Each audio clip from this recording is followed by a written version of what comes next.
Nabila என்னும் ஒரு பெண் வீட்டில் வேலை செய்து கொண்டிருந்தாள். அவளது வாழ்க்கையில் பரக்கத் இல்லாமல் பிரச்சனைகள் உண்டாகி கொண்டிருந்தன. பின்பு பணப்பிரச்சனைகளும் ஏற்பட்டன. நபிலாவுடைய கணவர் தனது வேலையை இழந்தார். வருமானமின்றி கவலையுடன் இருந்தார்கள். இதனால் கணவன் மனைவிக்குள் மனஸ்தாபங்கள் ஏற்பட தொடங்கின. இருவரின் செயல்களை கண்டு குழந்தைகள் அழத் தொடங்கினார்கள். தனது குழந்தைகளை கண்டு நபிலா வருத்தமடைந்தாள். அவர்களுக்கு பள்ளிக்கூட கட்டணம் கட்ட முடியாமல் போனது. தனது குழந்தைகளை சமாதானம் செய்தாள். பின்பு அவள் சோர்வாக அமர்ந்து கொண்டிருந்தாள்.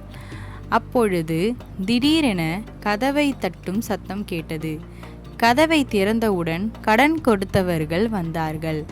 அவர் பேசும் பேச்சுகளை கேட்டவுடன் மிகவும் வருத்தமடைந்தாள். அவளது கணவரிடம் கடன்காரர்கள் வந்ததையும் தனது குடும்பத்து நிலை பற்றி பேசிக்கொண்டிருந்தாள். தமது வாழ்க்கையில் பரக்கத் இல்லாமல் இருப்பதனை கண்டு வருத்தமடைந்தாள். பின்பு பள்ளிவாசலில் பாங்கு சத்தம் கேட்டது. தமது அசர் தொழுகைக்கு தயாரானாள். பின்பு சூரத்துல் பகராவை ஓதத் தொடங்கினாள். சூரத்துல் பகராவை தினமும் ஓதி வருவோருக்கு பரக்கத் நிறைந்திருக்கும். தமது கணவருக்கு ஓர் அழைப்பு வந்தது. அந்த அழைப்பில் தனது இழந்த வேலையை திரும்ப பெற வாய்ப்பு கிடைத்தது. கணவன் மனைவி இருவரும் மகிழ்ச்சி அடைந்தன. பின்பு தனது வேலைக்கு செல்ல தயாரானார். நீண்ட நாள் கழித்து வேலைக்கு செல்லும் ஆர்வத்தில் இருவரும் மகிழ்ச்சியாக இருந்தார்கள். தனது அறைக்கு சென்று தனது வேலைக்கான சீருடையை அணிய தொடங்கினார். நபிலாவும் அவரை சந்தோஷமாக வழி அனுப்பினாள். பின்பு அவரது 2 சக்கர வாகனத்தை எடுத்துக்கொண்டு தனது வேலைக்கு சென்றார். விடாமுயற்சியுடன் தனது வேலையில் ஈடுபட்ட நபிலாவின் கணவர் தனது வேலையில் பல முன்னேற்றங்கள் வந்தது. அவர் வேலை செய்யும் இடத்தில் பாராட்டும் பெற்றார்.